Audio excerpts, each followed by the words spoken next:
আওয়ামী শাসনামলে আয়নাঘর ছিল একটি বন্দিশালা, যেখানে বিরোধী দলীয় কিংবা ভিন্ন মতের যারা রয়েছে তাদেরকে বন্দী করে রাখা হতো এবং নানাভাবে নির্যাতন চালানো হতো। সেগুলো নিয়ে আবারও আলোচনা এবং সমালোচনা কিন্তু সৃষ্টি হয়েছে। সেই জায়গাতে যেসব ছবিগুলো নিয়ে বেশি আলোচনা হচ্ছে, যে বলা হচ্ছে সমালোচকরা সমালোচনা করছেন আয়নাঘরের একটি সেলে সেখানে তোয়ালে দেখা গিয়েছে, এগুলো নিয়ে নানা আলোচনা হচ্ছে। এছাড়া স্টিলের শকদের যে চেয়ারটি দেখা গেছে সেই চেয়ার নিয়েও নানা আলোচনা হচ্ছে।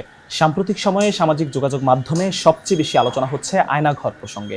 সামাজিক যোগাযোগ মাধ্যমে আয়নাঘরের পক্ষে যেমন কথা বলছেন, তেমনি আয়নাঘরের যে পরিদর্শনের পরে যে চিত্র উঠে এসেছে সেগুলো নিয়ে নানা ধরনের সমালোচনার চিত্র কিন্তু আমরা দেখতে পাচ্ছি। এবং সেই আয়নাঘরে বছরের পর বছর যারা বন্দীরা রয়েছেন তারা বছরের পর বছর বন্দী থেকেছেন খুপড়ি ঘরে, যেখানে সবকিছু তাদের কিন্তু একটি ঘরের মধ্যে ছিল, গোসলখানা সবকিছু একটি খুপড়ি ঘরেই। এবং সেখানে সবসময় একজস্ট একটি ফ্যান চলতো, সেই ফ্যানের শব্দের জন্য বাইরে থেকে কিছুই শোনা যেত না। যখন সেই ফ্যানটি বন্ধ করা হতো তখনই বন্দীদের যে কান্নার গোঙানির শব্দ সেগুলো কিন্তু বাহিরে আসতো। সরকার পতনের দীর্ঘদিন পর সেখানে কিন্তু পরিদর্শনে গিয়েছেন প্রধান উপদেষ্টা ডক্টর মোহাম্মদ ইউনূস এবং অন্যান্য যা উপদেষ্টারা রয়েছেন, আসিফ মাহমুদ, সৈয়দা রেজওয়ানা হাসান, এছাড়া তথ্য উপদেষ্টা নাহিদ ইসলাম সহ স্থানীয় সরকার উপদেষ্টা আসিফ মাহমুদ সজীব ভুইয়া, তারা গতকাল পরিদর্শনে গিয়েছেন। প্রধান উপদেষ্টা যে টিম নিয়ে আসলে পরিদর্শন করেছেন, পরিদর্শনের পরে নানা বিষয় নিয়ে আলোচনা সমালোচনা হচ্ছে যে এতদিন পরে, অর্থাৎ সরকার পতনের প্রায় দীর্ঘদিন পরে এখন কেন পরিদর্শন, অর্থাৎ এত সময় কেন লাগলো সরকারের, সেগুলো নিয়ে নানা সমালোচনা হচ্ছে। এছাড়া একটি টর্চার সেলের মধ্যে একটি জায়গায়, নির্দিষ্ট জায়গায় হাইকমোড দেখা গিয়েছে,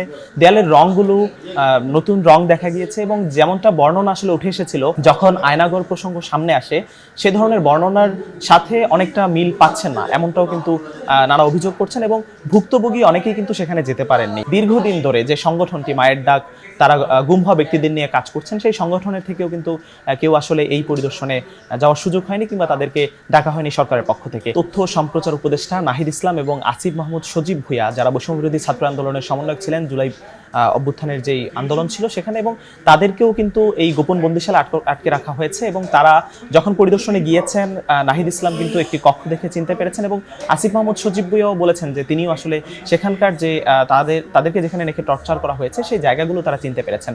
তবে একটি বিষয় তারা বলেছেন যে সেখানকার সেই সময় যেমন দৃশ্য তারা দেখেছেন সেগুলো পরিবর্তন করা হয়েছে, মাঝখানে একটি দেয়াল ভেঙে ফেলা হয়েছে, এমন বর্ণনাও কিন্তু তারা দিয়েছেন। বিগত সরকারের এই টর্চার সেলগুলো পরিদর্শনের সময় ডক্টর মোহাম্মদ ইউনূস তিনি গণমাধ্যম কর্মীদেরকে নিয়ে গিয়েছিলেন, এবং সেখানে কিন্তু গণমাধ্যম কর্মীদের মধ্যে নেত্র নিউজের তাসনিম খলিল সহ অন্যরা উপস্থিত ছিলেন। এছাড়া সেখানে পরিদর্শনের সময় কিন্তু যারা ভুক্তভোগী রয়েছেন তাদের সাথেও কথা বলেছিলেন ডক্টর মোহাম্মদ ইউনূস। এবং সেই পরিদর্শনের শেষে, 3টি টর্চার সেল পরিদর্শনের শেষে তিনি গণমাধ্যমের সাথে কথা বলেছেন তার মন্তব্যটি এমন ছিল যে একটি বিভৎস দৃশ্য, এবং যারা অপরাধী না তাদেরকেও জঙ্গি বানিয়ে আসলে এখানে রাখা হয়েছিল, এমন মন্তব্য কিন্তু তিনি করেছেন। তার মন্তব্যটি এমন ছিল, ডক্টর মোহাম্মদ ইউনূস প্রধান উপদেষ্টা তিনি বলেছেন যে ভুক্তভোগীদের বিনা কারণে বিনা দোষে উঠিয়ে আনা হতো এবং সন্ত্রাসী জঙ্গি বলে এখানে ঢুকিয়ে রাখা হতো। তিনি বলেন যে এইরকম টর্চার সেল আসলে কতটি রয়েছে সেগুলো নিয়ে কিন্তু সরকার কাজ করবে, এবং প্রথমে মনে করা হচ্ছিল যে টর্চার সেলের সংখ্যা হয়তো কয়েকটি, কিন্তু এখন যেমনটা বলা হচ্ছে, গতকালকেই প্রেস উইং থেকে যেমনটা জানানো হয়েছে, অসংখ্য টর্চার সেল সারা দেশে রয়েছে, সেগুলো নিয়েও সরকার আসলে কাজ করবে। টর্চার সেল পরিদর্শন শেষে ফেসবুকে মন্তব্য করেছেন তাসনিম খলিল, এবং ভারতীয় একজন সংবাদকর্মী ছিলেন, তিনিও কিন্তু ফেসবুকে স্ট্যাটাস দিয়েছেন। এবং সেই স্ট্যাটাসটি যদি আমরা একটু বলতে চাই, তাসনিম খলিল তার যে ফেসবুক স্ট্যাটাস রয়েছে সেখানে তিনি লিখেছেন যে আয়নাঘরের সবগুলো সেলের দেয়ালে নতুন রং করা হয়েছে কটকটে গোলাপি, এবং ডিজিএফ এর কোন এক ফেমিনিস্ট কর্মকর্তা এই কাজ করেছে কে জানে, এমনটি কিন্তু তিনি মন্তব্য করেছেন। এবং যেই করেছে সেই সেলগুলোর মাঝখানের ডিভাইডারের যে দেয়ালগুলো রয়েছে সেগুলো ভেঙে ফেলেছে, অ্যাডজাস্ট ফ্যানগুলো খুলে ফেলেছে, দরজাগুলোর ফ্রেম থেকে খুলে ফেলেছে, এবং করিডোরের পাশের দেয়ালটা অনেকটাই ভেঙে ফেলেছে। অর্থাৎ তার দাবি যে যেহেতু তাসনিম খলিল এর আগে নেত্র নিউজে একটি সংবাদ প্রকাশ হয়, এবং যেটি থেকে আসলে এই যে আয়নাঘর সেটি আসলে সামনে আসে, বাংলাদেশের মানুষের সামনে আসে এবং বিশ্বের মানুষের সামনে আসে, তার যে পরিদর্শন শেষে যে অভিজ্ঞতা হয়েছে তিনি সেটি ফেসবুকে মন্তব্য করে তুলে ধরেছেন। এবং তার দাবি যে 5ই আগস্টের সরকার পতনের পরে কিন্তু সেটি পরিবর্তন করা হয়েছে, এবং ডিজিএফ এর কোনো কর্মকর্তাই সেখানে জড়িত রয়েছেন, এবং পুরো যে কাঠামো, টর্চার সেলের যে কাঠামো রয়েছে সেগুলো একেবারেই পরিবর্তন করা হয়েছে। বাংলাদেশের আয়নাঘর পরিদর্শন শেষে ভারতীয় সাংবাদিক অর্কদেব তিনিও তার সামাজিক যোগাযোগ মাধ্যমে মন্তব্য করেছেন।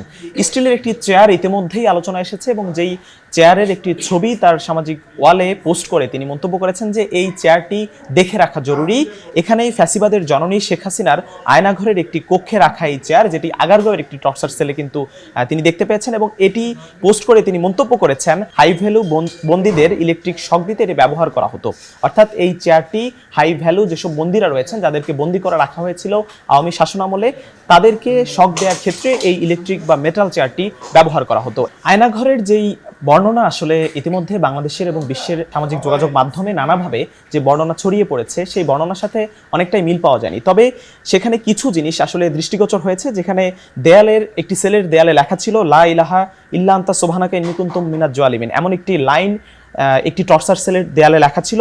অপর একটি সেলের দেয়ালে উপর নিচ করে সেখানে কিন্তু লেখা ছিল, 3টি নম্বর লেখা ছিল। নম্বরগুলো হচ্ছে 163, 150 এবং 113। কুখ্যাত টর্চার সেল আয়নাঘর এর অপর সেলের দেয়ালে রোমান হরফে রাখা ছিল জেড 174। এমন নানা শব্দ, নানা লেখা কিন্তু আয়নাঘরের যে দেয়ালগুলো রয়েছে সেই দেয়ালের টর্চার সেলের দেয়ালগুলোতে দেখা গিয়েছে। ধারণা করা হচ্ছে যারা বন্দীরা ছিলেন দীর্ঘদিন এখানে বন্দী থাকার পরে, তাদের মধ্যে যে ধরনের, তারা আসলে যেহেতু বের হতে পারেনি, দীর্ঘদিন এখানে বন্দী ছিলেন, তাদের যে মন্তব্য রয়েছে, মনের যে জায়গাগুলো ছিল, তারা দেয়ালে সেগুলো যতটুকু সম্ভব হয়েছে লিখে রাখার চেষ্টা করেছেন। এবং সেখানে এমন কিছু দৃশ্য আসলে দেখা যায়। সেই টর্চার সেলের দেয়ালে লেখা ছিল আই লাভ মাই ফ্যামিলি, এবং এছাড়া একজন লিখেছিলেন যে রোমান হরফে তিনি লিখেছেন 1230 দিন, এমনটি লেখা ছিল। এছাড়া দুটি নাম আসলে টর্চার সেলের দেয়ালে পাওয়া গেছে, একটি নাম হচ্ছে মাসুদ, আরেকটি নাম ইব্রাহিম। এগুলো নিয়ে কিন্তু ইতিবাচক আলোচনা হচ্ছে যে এখানে টর্চার সেল, এটি আসলে টর্চার সেল, এবং সেটিও কিন্তু অনেকে বলছেন। ইতিবাচক মন্তব্য যেমন করছেন, নেতিবাচক মন্তব্য কিন্তু নেটিজেনরা করছেন সামাজিক যোগাযোগ মাধ্যমে। সামাজিক যোগাযোগ মাধ্যমে যে ধরনের আলোচনা সমালোচনা চলছে, তার মধ্যে ইসলামী চিন্তাবিদ বা যারা রয়েছেন, আস-সুন্নাহ ফাউন্ডেশনের চেয়ারম্যান শায়খ আহমদুল্লাহ এবং মিজানুর রহমান আজহারি, তারা দুজনও কিন্তু তাদের যে ভেরিফাইড ফেসবুক পেজ রয়েছে সেখানে তারা মন্তব্য করেছেন। আমরা যদি বলি যে শায়খ আহমদুল্লাহ তিনি তার ভেরিফাইড পেজে তিনি লিখেছেন যে আয়নাঘরের যে বিভৎস দিনগুলো আর কখনো ফিরে না আসুক এদেশে, এমনটি তিনি মন্তব্য করেছেন। এদিকে মিজানুর রহমান আজহারি একটি পোস্ট করেছেন এবং তিনি সেখানে লিখেছেন, আধারের আয়নাঘর আস্থা করে নিপাক যাক, চির অবসান হোক বিভৎস সব জুলুমের, নিশ্চিত হোক মানবিক বাংলাদেশ। দুজনের এমনই মন্তব্য সামাজিক যোগাযোগ মাধ্যমে ইতিমধ্যে ঘুরপাক খাচ্ছে।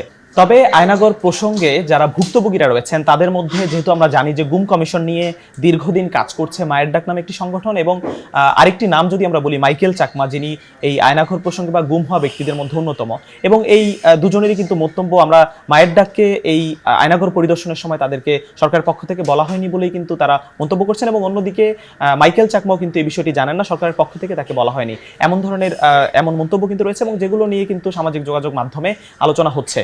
তবে আয়নাঘর নিয়ে যদি আমরা বলি যে আয়নাঘর বাংলাদেশের একটি বিভৎস অধ্যায়, যেখানে চরম মানবাধিকার লঙ্ঘন করেছে গত 16 বছরে যে আওয়ামী শাসনামল ছিল তখন, এবং বিরোধী বা ভিন্ন মতের যারা রয়েছে তাদের প্রতি যে ধরনের নির্মম নির্যাতন চালানো হয়েছে, সেই টর্চার সেলেরই একটি নাম আসলে আয়নাঘর।